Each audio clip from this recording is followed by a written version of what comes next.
Hi, this is Mark Huirua. Welcome to my video, Mathematical Proof That God Exists, Part 9. In this series of videos, we've been providing mathematical findings and coincidences that are already piling up now, and they need to be explained. If all of these mathematical findings are simply a random coincidence, then that really does beat the odds that I've ever seen. I think the chances of that now are very slim.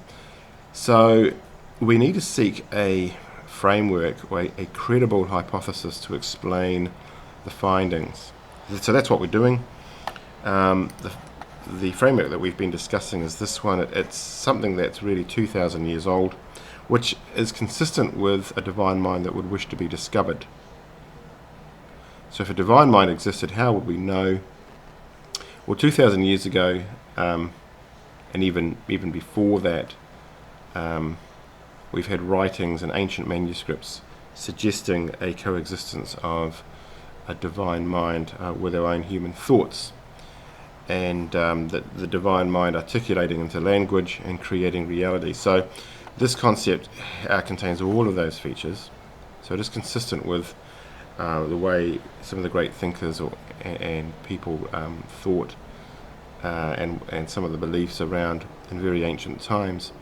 It's also a very modern framework, having been proposed by Sir Roger Penrose, so it's standing the test of time. Again, you've really got to stand back and ask, if a divine mind wished to be discovered, how would it go about doing that? In the last video, we focused on this part of the framework. Could a divine mind coexist with our own thoughts? So I'd like to recap parts of that, share some extra thoughts. So we asked, well, can we test that directly? Who would the perfect candidate be? It seems to me Jesus Christ is the ideal candidate. We tested the names of Jesus. We found the values of the names of Jesus coexisted on our A4 grid with the names of Yahweh. So mathematically, the A4 grid was very rich in showing the coexistence of the names of Jesus with Yahweh. We also found the first letter of Christ, which is the title of Jesus that link to the divinity, and of course it's very similar in appearance to the Aleph, which also can be seen on the grid.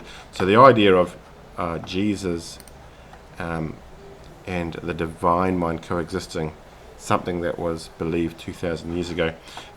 Father here, of course, refers to God. So the words of Jesus, I and my Father are one, shows the coexistence. So these two verses then really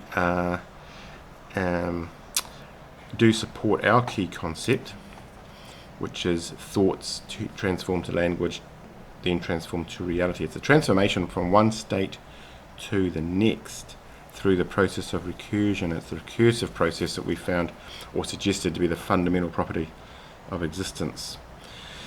So the next thing is if we could look at our concept in a slightly simpler way, and that's really showing a divine mind would be articulated into language to create reality.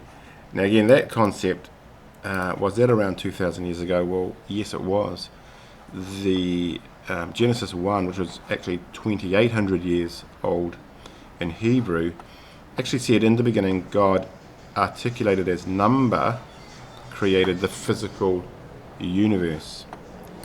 800 years after that was written, the Gospel of John said pretty much the same thing. In the beginning was the Word was God, the Word became flesh. Flesh here, of course, referring to Jesus. So divine mind articulated as word, manifested as flesh, and then we see the coexistence of Jesus with God being expressed. So the recursive cycle in full display. And so the next thing was we found by some simple arithmetic, the number pi, the very famous number pi, encoded in Genesis 1. Landmarking the name of Yahweh. So you'd have to ask, would the same arithmetic reveal a similar number in this verse? And if it did, what would that number be? Well, I would think there's only really one candidate of what number that should be, and that's this one, e, or the exponential or Euler's number. Not as famous as pi, but still pretty famous. Second most famous number, I would say, because it has to do with just about everything that we work with today, and from finance through to meteorology, to medicine, to physics, to science, mathematics, engineering. You'll see this number all over the place. It certainly does relate to spirals. It's what we get taught all through school and university. Interesting thing with this number 2 is that it's actually 2 plus something.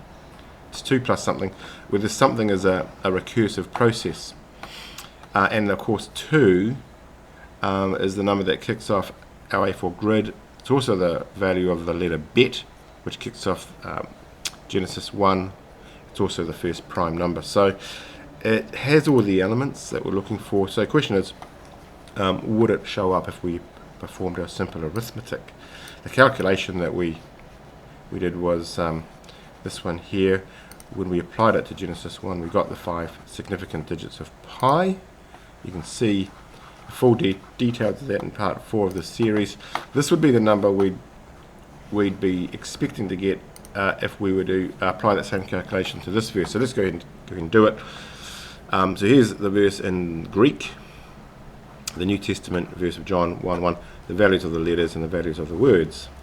So we go ahead and we pop those into our spreadsheet, which we've done here. So you can get so there's 52 letters, 17 words. They sum to 3627. But this is the calculation we're after. It's the product of the letters and letter count, and the product of the words and word count. And then we simply take the ratio of those two products, and here's what we get: 2.7183, which is exactly the number we're looking for. So that means we can actually relate the number e to Jesus, who is the Word referenced in John.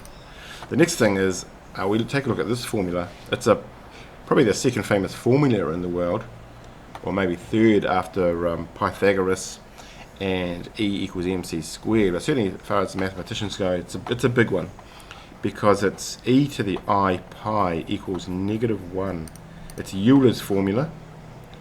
Of course, what it's really saying is this big, long, transcendental number, which, remember, cannot be expressed as a fraction. The decimals do not show a repeating pattern. Same with pi. And when you take this to the power of, for some reason you get 1, not some other big horrible number. Now, since we know that E now refers to Jesus and pi to God, we're really symbolically saying this: Jesus and God are one, maybe? What's this I? Well, it's the imaginary number. It refers to imaginary numbers. Again, imaginary numbers, very consistent with the thought of mind. So imagine imaginary numbers, something that mathematicians work with, but very abstract and conceptual. But hey, I suppose if you stand back and kind of ask, well, symbolically, what's this saying? The coexistence of Jesus with God, divine mind, and Jesus. So it's very consistent with where people were at 2,000 years ago, and most important for us is that it supports our framework. We're asking, could a divine mind coexist with our own thoughts? And that's exactly what this would suggest. Hey, thanks for watching. If you enjoyed this video, please do check out my next one. Until then, this is Mark, out.